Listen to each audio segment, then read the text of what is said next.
It's now my great honor to introduce Sherron Watkins, who will introduce Eugene Ross, two critical Wall Street whistleblowers whose allegations and information paved the way for major reforms. I asked to introduce Sherron for only one reason. In 2001, 2002, when her case was splashed in the newspapers, I was here in the Senate office buildings talking to staff from Senator Grassley and Leahy's office. And I said, by the way, there are no protections for Wall Street whistleblowers. They don't exist. And at that very time, Sherron's case hit the press. The retaliation that they had planned for her was fully exposed. And there was a realization here in the US Senate and in the House, a unanimous realization that Wall Street whistleblowers needed protection. She, in many ways, was single-handedly responsible for Congress passing the whistleblower protections in the Sarbanes-Oxley Act. But for her case, I do not believe those would have been included in that law. I was there at the time, and I can testify to that. Additionally, the Sarbanes-Oxley Act, as many of you know, paved the way for the Dodd-Frank Act. Essentially, the Dodd-Frank Act whistleblower protection provisions were an add-on because they just weren't strong enough. So I just wanted to call out Sherron. I'm so happy she's driven up from Texas with her husband to introduce Mr. Ross. And I think every single whistleblower owes her a debt of gratitude, especially in Wall Street. As you know, she was named Time Magazine Woman of the Year, a designation she absolutely deserved. One last point. When Time Magazine named Sherron Watkins and two other whistleblowers Women of the Year, it did change public perception radically. Laws were passed, and I believe the movement that we are on today was triggered in many ways by her courage. It is my great honor, Sherron Watkins.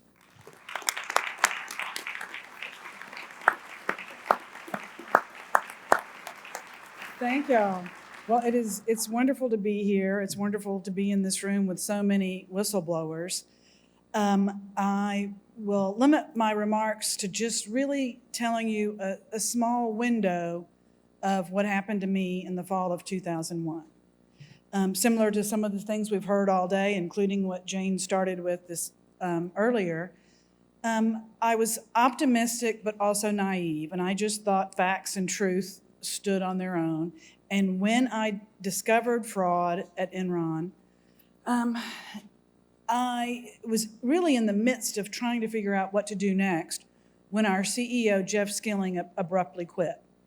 And I always liken it to the Titanic. I'm a crew member. I know we've hit an iceberg, water's pouring in, we're likely to sink.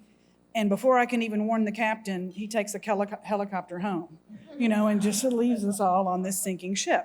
So Ken Lay was chairman of the board. He was stepping back in. It was a knee-jerk reaction to go to him to say, I think I know the real reason Jeff Skilling is leaving. We have committed horrible accounting fraud. Well, I'm kind of like that crew member. Just go down to the bottom of the ship and see for yourself. Ask any accountant, any law firm, they're going to end up backing me up on this.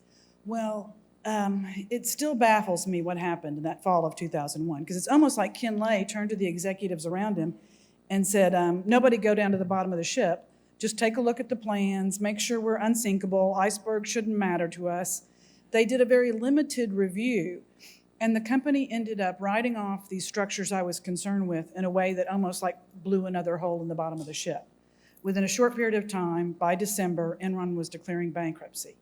I did end up being called to testify in front of Congress, and I'm probably the only whistleblower in any kind of modern history that has a positive story. That Time put us on the cover as their Persons of the Year. By the way, this is the first time I've worn the jacket I wore on that cover in 18 years. I like this jacket. It actually was, cost But, once it's on the cover of a magazine, you kind of have to retire it. I decided I could bring it back out for today. But, I'm able to go across the globe speaking about ethics and leadership and the warning signs of a culture that's going awry. But most other whistleblowers live a much, much different story. And for me, 9/11 happened in the middle of that too. So much of my world was just shaken to the core. Enron was beginning retaliation procedures, but in reality, they blew up too fast to really make them come to pass. It came to light that 2 days after I met with Ken Lay, he received a memo from our outside law firm, Vincent & Elkins. Here are the potential consequences to discharging employees who raise accounting concerns. So his first action was to see if he could fire me and get rid of me, and then I've learned that probably they would have started a smear campaign, that I was just some crazy lunatic, don't believe me. The thing that brought me the most comfort in this very lonely time, when you work at a company, you feel like you're part of that team. That is part of your tribe. The in-house lawyers, the executives, your peers that you work with, it all feels like family. And to find yourself on the outs and really being treated like a pariah is very, very lonely. And it just starts to feel scary, and the ground underneath your feet is just so uncertain. I was blessed that I finally did have a lawyer take my case. He also wanted me to put a $10,000 retainer with him.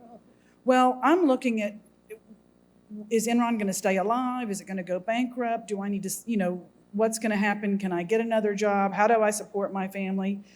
I spoke to a lawyer I knew that was here in D.C., and he scared the pants off me. He was like, Sherron, you don't understand. If what you've just told me is true, there are going to be powerful forces, people trying to stay out of jail. If you don't show up with a lawyer at your side, they are going to eat you up. If it's the last $10,000 you have to spend it. You've got to have a lawyer with you. My lawyer did end up really helping in so many different ways. But as I've spoken for almost 2 decades about whistleblowing, about leadership failures, the bright spot for me were the bounty provisions within Dodd-Frank. Sarbanes-Oxley did help provide whistleblower protections, but the business lobbying groups, particularly the U.S. Chamber of Commerce, fought to define the protections as only applying to employees of the publicly traded parent. It emasculated that protection. And in 2008, after the Wall Street crisis, Congress went looking for whistleblowers in the rejected SOX complaints. And they found people within Lehman Brothers, within Citibank. And so could the 2008 crisis have been averted had these whistleblowers been listened to? So that SOX Act got emasculated. So Congress, senators and representatives put stronger provisions in the Dodd-Frank Act, bounty provisions that help to attract legal advocacy and support to the cause of the whistleblower.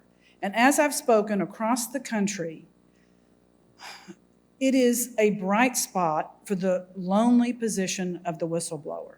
And it's not so much the monetary award they might get later that helps compensate them for the fact that they'll never work in their chosen career again. It's the emotional support of a powerful lawyer that's there working your case. That is a lifeline to whistleblowers, and it is so important. And there are changes in front of the SEC right now.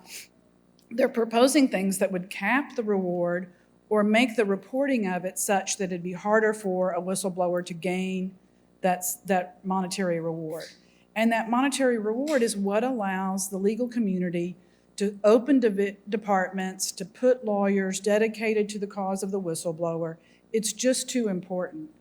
And it's personal for me because I know how much that legal support that I was blessed to receive really saved me. So it's highly important that we keep the few laws that we do have that protect financial whistleblowers in place. So I appreciate being invited to speak today, and I'm excited to hear Gene Ross's story. He was working at Bear Stearns and discovered fraud at the Emerita Investment Advisors Group. and testified, helped get people convicted, and he too is unable to work in his chosen field. And once again, I'm hoping that we will see Dodd-Frank work in such a way that you can remain anonymous. I want to close with just one point before Jean comes up, and that's that, what was my real goal? Our motives are always questioned. I wanted Enron to still be alive, to be a viable company with the 10,000 employees they had. My first 8 years in corporate America were with Arthur Andersen, the big accounting firm that is no more because of their flawed work on Enron. I wish Arthur Andersen was still alive. Dodd-Frank, if it had been in existence in the 90s, I would have been able to stay anonymous, report up through an attorney. I discovered the baby steps of Enron's fraud in 96. It probably hadn't crossed a line yet, but it was the baby steps. I reported internally, got retaliated against, switched divisions, and then stumbled across bigger fraud later. But my point is that I'm for capitalism. I'm for business staying alive and healthy. And had Dodd-Frank been in place in the 90s, Enron would have probably gotten a slap on the wrist, a small fine, and they would have stayed on the tried and true and been alive today, as would Arthur Andersen. So whistleblowing helps keep a capitalist system vibrant and healthy. It's a check and balance that needs protections. And I hope we all continue the fight. And I appreciate hearing from, being able to speak today. And I appreciate hearing from Gene Ross next about his financial fraud reporting. Thank you so much.